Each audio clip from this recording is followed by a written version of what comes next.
Hi, I'm Howard Chui, and here's my review of the Samsung Omnia 2 on Bell.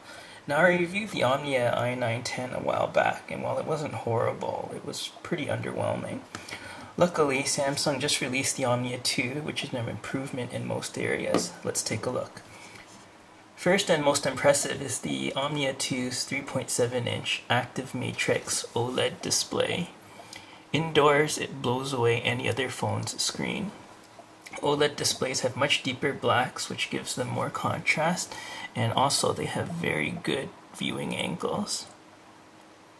Well, it's hard to tell because of the glare, but you can basically, it looks the same no matter what angle you look at it at. The display has a healthy 800 by 480 resolution. But the only flaw with the display is that it washes out in direct sunlight. Now this thing here is not a nav pad, it's actually just a single button. You press it to bring up the main menu, or you can press and hold it to switch applications. Now here, you can't really see it, but there's actually a sensor, so the Omnia 2 knows when you're holding it up against your face. That's very important, I'll mention why later. This is the lanyard hole. You use it to attach the stylus. So speaking of which, the i910 had a very girly looking stylus. This one is much more manly looking. I can feel my chest hair getting thicker looking at it. Okay, volume buttons. Here we have a camera button.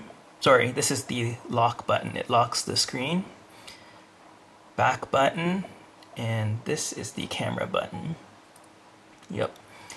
On top we have a micro USB for charging and syncing, plus a full-size 3.5mm headphone jack. There is a micro SDHC card slot behind the cover right there. On the back we have a 5-megapixel autofocus camera with a dual LED flash, and this is the sticker which I forgot to remove. Oh, speaking of at the back, the speaker is about average. There are louder ones and better sounding speakers, but this one's average. Now, I wasn't crazy about the i910 screen because I found it to be too narrow to use effectively without a stylus. It didn't stop me from using my fingernails, but I didn't really enjoy using it. The Omnia 2 screen is a bit wider, which really helps things.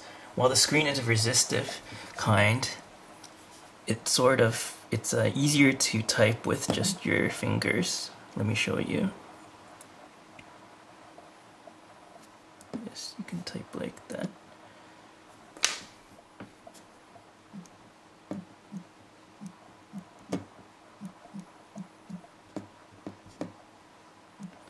So you see, while it's not as fast as a capacitive screen, this resistive type screen, it feels more capacitive-y. Sorry, I had to make that word up. So yeah, it's pretty accurate. And keep in mind that I'm not actually holding the phone right in front of me. I'm standing over here. So the screen is a lot easier to use. Another thing I didn't like about the i910 was that the screen was constantly rotating into landscape mode. The Omnia 2 can rotate, but it doesn't rotate as much, which is just fine by me. Now this is a Windows Mobile 6.5 phone. Samsung has their own UI which fits over Windows Mobile called TouchWiz.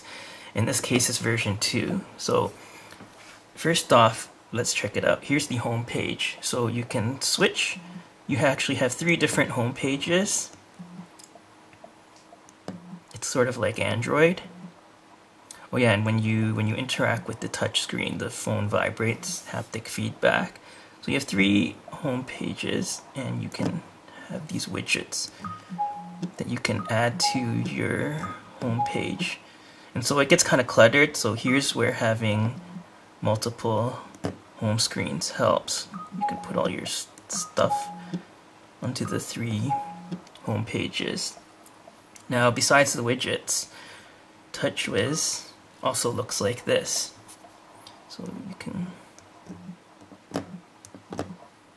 you have Office, My Menu, Multimedia, Internet. You can edit them, you can add apps, remove them, and then you can also look at the other apps on your phone like this.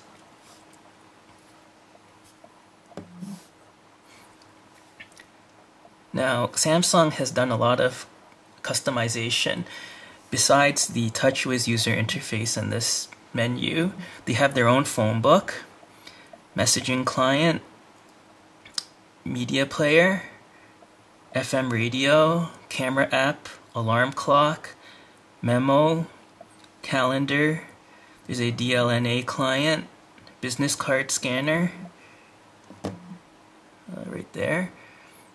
Unit converter, voice recorder, plus a few other things.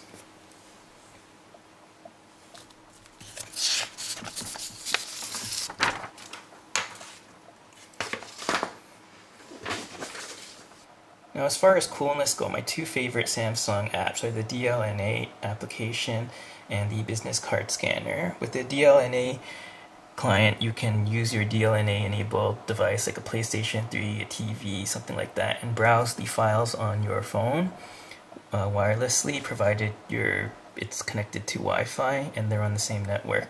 With the business card reader, you can take a picture of a business card, and the Omnia 2 will automatically recognize everything and create a new business card for you. It also gives you the option of double checking everything in case it got it wrong. So while the Samsung customizations are quite impressive, I found they made the phone feel quite sluggish. The Omnia is powered by an 800 MHz processor, but 800 MHz has never felt so slow. Still, you can turn TouchWiz and the Samsung menu off, so it's nice that you have that option.